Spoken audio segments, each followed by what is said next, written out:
Salut, je m'adresse à toi si tu as encore l'impression de te battre contre toi-même, que tu as l'impression de répéter les mêmes choses qui te retiennent comme un disque qui saute, qui se répète, et que tu vois les mois, les années passer, puis que tu es toujours dans ce même état d'esprit-là qui te semble un peu comme un étau et qui t'empêche de vraiment réaliser tous les projets, les rêves que tu as. Donc, moi, je me suis longtemps demandé pourquoi les gens, souvent c'est les plus brillants, les plus compétents, les plus humains, les plus généreux, même les plus expérimentés, qui viennent me voir en coaching parce qu'ils doutent d'eux-mêmes et ils s'empêchent d'aller à la prochaine étape. Rationnellement, souvent, on est tout à fait capable de lier ça à des vieilles mémoires de quand il nous est arrivé quelque chose quand on était jeune. Mais d'autres fois, on le justifie en fonction de qui on n'est pas. Je suis pas telle personne qui a plus de succès que moi, donc moi, j'ai pas le droit à ce même succès-là. C'est subtil, mais ceux à qui ça parle savaient exactement qu'est-ce que je veux dire. C'est aussi quand on regarde d'autres experts du même domaine que le nôtre, qui ont une personnalité différente, une façon de travailler différente. Et là, on se dit, ah, no way, moi, je veux pas être comme cette personne-là. Et il y a comme quelque chose qui se déclenche dans notre corps, dans notre esprit, qui dit, bon, ben, j'ai pas le droit d'avoir le succès que je veux. Et je veux juste vous raconter ce qui s'est passé ce matin en coaching avec une cliente. Moi, j'ai une cliente qui résiste à sa mission de vie. Donc, c'est une professionnelle du domaine de la santé qui a une clientèle bien établie. Elle est adorée. Elle a une liste d'attente incroyable, mais elle est vraiment rendue à une autre étape dans sa vie où elle doit enseigner une approche qui manque dans le monde en ce moment. Et ça fait un bout de temps qu'elle veut, mais qu'elle n'y arrive pas, qu'elle veut, qu'elle n'y arrive pas, qu'elle veut, qu'elle n'y arrive pas. Et aujourd'hui, elle était avec moi en coaching et on est allé vers la reprogrammation. Et ça l'a ramené à une mémoire alors qu'elle avait 15 ans. Euh, Elle est tombée enceinte à l'âge de 15 ans, elle a gardé le bébé et ça a été un point marquant dans sa vie. Donc, heureusement pour elle, elle était dans une famille qui a vraiment bien pris soin d'elle.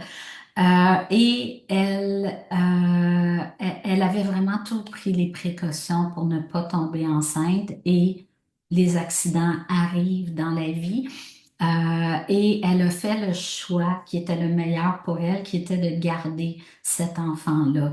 Donc, euh, malgré tout ça, malgré une famille aimante, malgré le fait que c'était son choix et que c'était un accident, elle a, à travers ses yeux d'adolescente, vu le monde comme étant euh, en train de la juger constamment. Elle l'a entendu aussi parce que bien sûr, il y a des gens qui jugent sans connaître l'histoire, mais en plus d'entendre, ben, elle a amplifié ça et depuis pendant des années et des années, elle a senti le jugement sur ses épaules. Quand elle est arrivée à l'école pour son enfant, elle était toujours 10 ans plus jeune que les autres, sinon plus. Et donc, ce besoin de se protéger du regard des autres, c'est un muscle qu'elle a musclé pendant des années. Maintenant, elle en était consciente. Elle en était consciente et elle a travaillé cette- ces émotions-là depuis des années. Mais le problème avec la façon traditionnelle d'essayer de gérer ces traumas passés, c'est qu'il n'y a pas la connexion avec ce qu'on veut réaliser aujourd'hui. Et quand on n'arrive pas à connecter les deux, on ne peut pas rapatrier cette mémoire-là dans le corps de l'adulte qu'on est. Cette mémoire-là reste toujours à l'extérieur de nous, comme une expérience vécue dans le passé qui est traumatisante. et elle est constamment réactivée.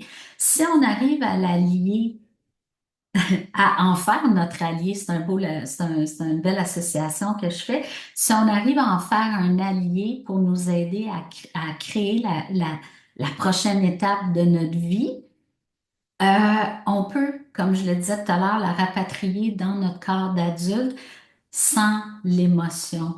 Et c'est comme ça qu'on, entre guillemets, qu'on guérit une mémoire, qu'on la vide de l'émotion qui nous retient et que ça devient tout simplement un souvenir, un fait de notre existence.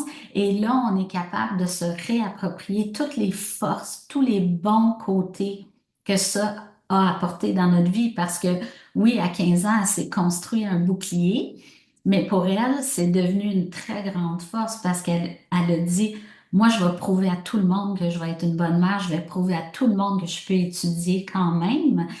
Et elle a fait des études, des études poussées avec un bébé en très bas âge. Et tout ça, c'est la femme qu'elle est aujourd'hui. Et quand on est capable de tout réharmoniser ça, on est capable de créer ensuite tout ce qu'on veut, on devient littéralement inarrêtable. Donc, cette femme-là avec qui j'ai travaillé ce matin va avoir un impact sur des milliers de personnes parce que c'est une enseignante à haut niveau qui va impacter des centaines, voire des milliers d'élèves qui chacun vont impacter leurs clients et qui chacun vont impacter leur famille, leur milieu de travail. Donc, c'est une nouvelle porte qu'on vient d'ouvrir.